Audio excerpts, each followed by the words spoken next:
Golden check, BD check, full day of eating, 2,000 calories, let's go!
Time check, 4:36. Ayun na, nagpe-prep na si Boss Neg ng meals. Ito yung baon ni Boss Neg, tapos ayun na, pang-prep niya na ako. Ito yung egg. And may na-microwave na lang yung egg para hindi na gumamit ng oil habang nagluluto siya. Gilbrew. Oo, atakang Gilbrew. Yung si Laylay naglalaro. My boy, ito na yung first meal. Lilista ko na lang ulit lahat dyan yung kakainin ko ngayong araw.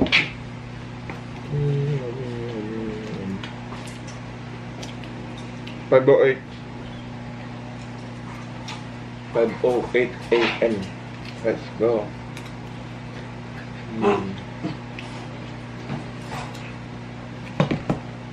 Apa?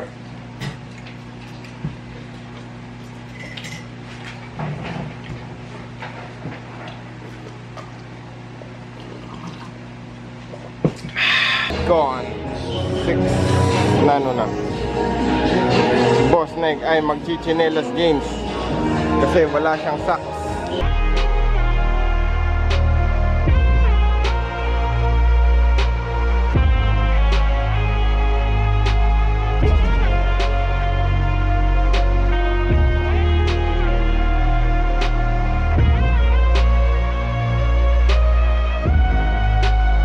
I shoot my shot like Michael.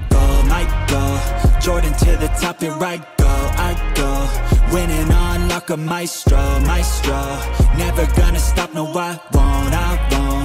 I know I make it look easy. It took a lot of work, believe me. But now I look like Michael. Jordan to the top and right go, I go. To be the best, need to learn some lessons. To be the best, you can't second guess it. You need the tests, all the pain and stressing. Give me the pressure, man, that shit's a blessing. You gotta play every single day like it's your last, you ain't here to stay. Yeah, life ain't... Okay boys, so pauwi na tayo. Nakita nyo yung leg day. Yung first exercise ko, leg press. So, ang sakit ng ano ko, ang sakit ng right knee ko. Right knee. Yung right na tuhod ko. Di ko alam bakit. Pero ayun, masakit. So kailangan muna siyang painitin bago ako nakapag-prime ng leg. So tatlong 25 kg lang nagamit ko each side dun sa leg press. So kailangan ko nang inumin yung glucosamine na bigay ng The Good Stuff Supplement Shop. Kasi pagkada galaw ng legs ko, ng right knee ko, may pop parang nakiklik yung mga bones. So baka kulang yung lubrication. Kasi kahapon din mababa yung fat intake ko, boy. So yun, walang masyadong fat intake kahapon, dietary fat. Pero yun, ngayon mag-compensate tayo. Kailangan natin, mataas naman yung meal plan ko na dietary fat ngayon, boy. So yun yung plano. The goal is mawala yung sakit. Tsaka dito, masakit din yung dito ko nagpa-pop yung collarbone ko, boy. So nag-overcompensate niyan yung right side ng katawan ko sa left side. May mali sa left side ko, kaya sinasalo lahat ng right side yung mga bigat. Kaya ganun, masakit yung dito ko, tapos masakit yung right knee ko. Kaya di ko pinilit na mag-heavy ngayon sa legs. Kinuha ko na lang or binawi ko na lang sa tempo, tsaka nag-add ako ng set sa workout ko. So ayun yung compensation ko, kasi hindi ako nakapag heavyweight. Kahit pa paano, at least nandun pa din yung intensity, di ba?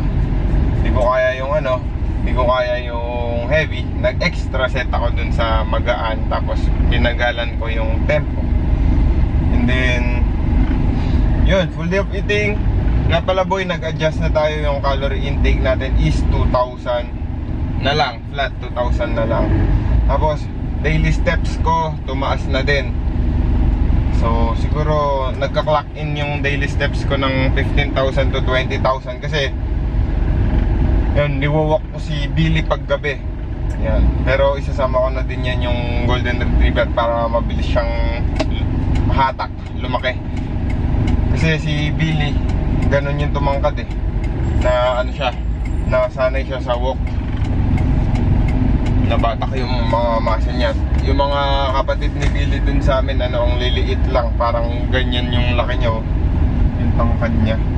So akala nila si Billy may breed, kaya dapat si Lay, yung golden, mabatak din sa walk para tumangkad din. Kaya babae pa naman yun, maliliit yung babaeng aso. Tapos kapag pwede na, pag nag-hit na si Lay, breed ko na yung dalawa na yun, para yung legacy ng tunay na Billy magko-continue. Tapos golden retriever pa yung asawa. Kasi junior na lang yun si Billy.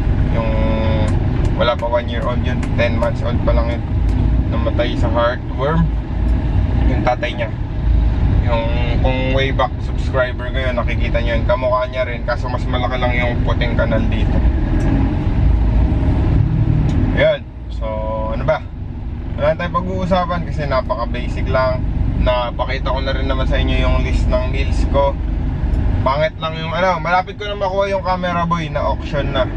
Sana maganda yung lighting ng camera na yun. Though parehas lang sila ng lens netong current gamit ko, kaso mas maganda na syempre yung upgraded version na yun.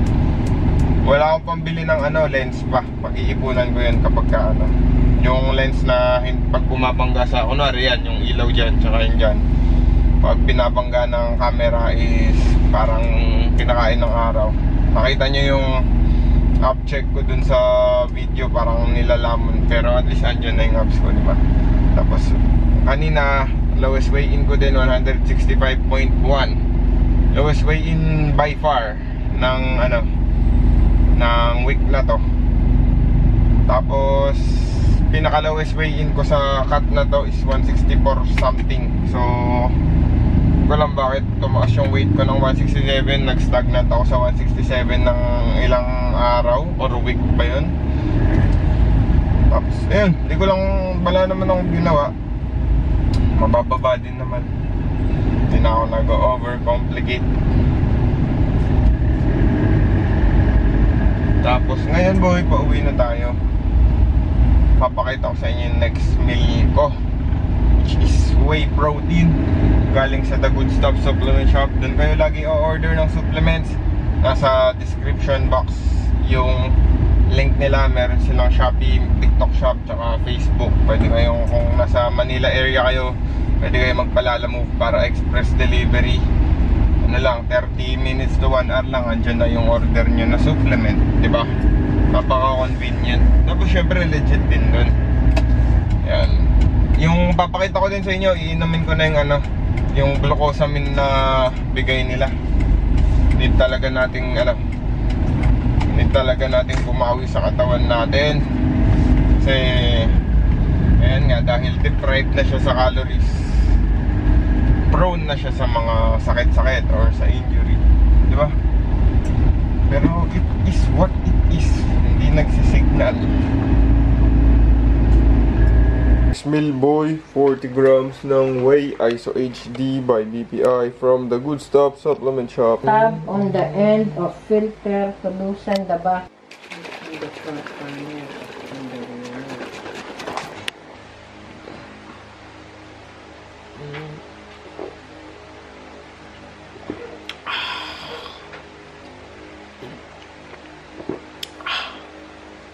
Okay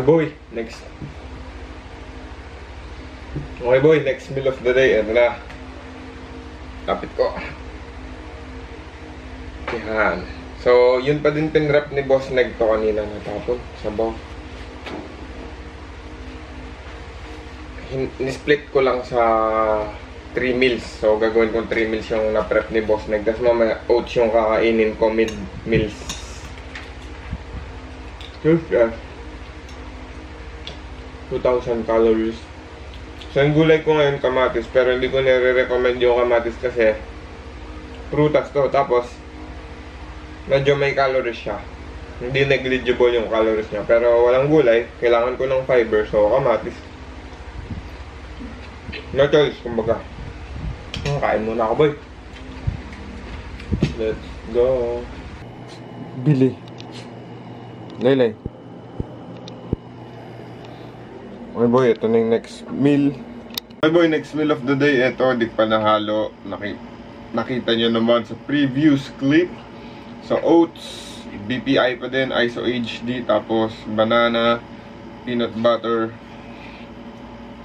and whey protein nga, yung BPI boy. So, ayan. Next meal, ito yung pinakamasarap na meal ko sa araw kasi ito yung pinakamatamis boy. Meron ako sweet tooth, kaya ito yung pinaka nilook forward ko lagi. Yan. 20 grams ng peanut butter, 50 grams ng oats, 200 something plus banana, then Iso HD, so whey.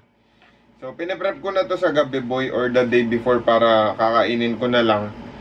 Kuwari, naubos ko na to, mamayang gabi, pe-prep ko na. Ganun yung ginagawa ko. Para bukas, wala na akong iisipin pa. Kakain na lang.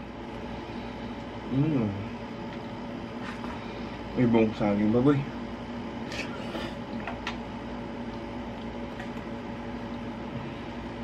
Kain mo ng matiwasay. Lakers in 5. Okay boy, last meal of the day. Actually boy, hindi ito last meal of the day kasi yung katabing bahay namin, pinilit akong kumain kasi graduation nung anak niya. Bali yung anak niya is inaanak ko. Kung kilala nyo si Brogot, yung kapatid nun, inaanak ko. So graduation, napakain ako siguro mga 500 calories yung nakain ko. Bali, natapak lang tayo sa maintenance calories natin, which is okay lang naman. Maintenance pa din naman, di naman ako nag-exceed. Konting kanin lang kinuha ko, tas sisig yun lang kinuha ko. Nasa 500 calories yung estimate ko nun kasi sisig yun, high fat. So yun boy, it is what it is. Pero yun, nilagyan ko lang ng turmeric kaya nagdilaw. Nilagyan mo suka yan babe nung inano mo na. Buti na lang nilagyan. Taste test boy. Yellow rice naging Java rice. Alat! Alat! What's this one? Ooh, tofu. Alat!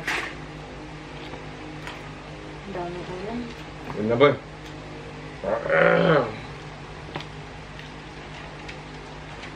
Akin na lang to.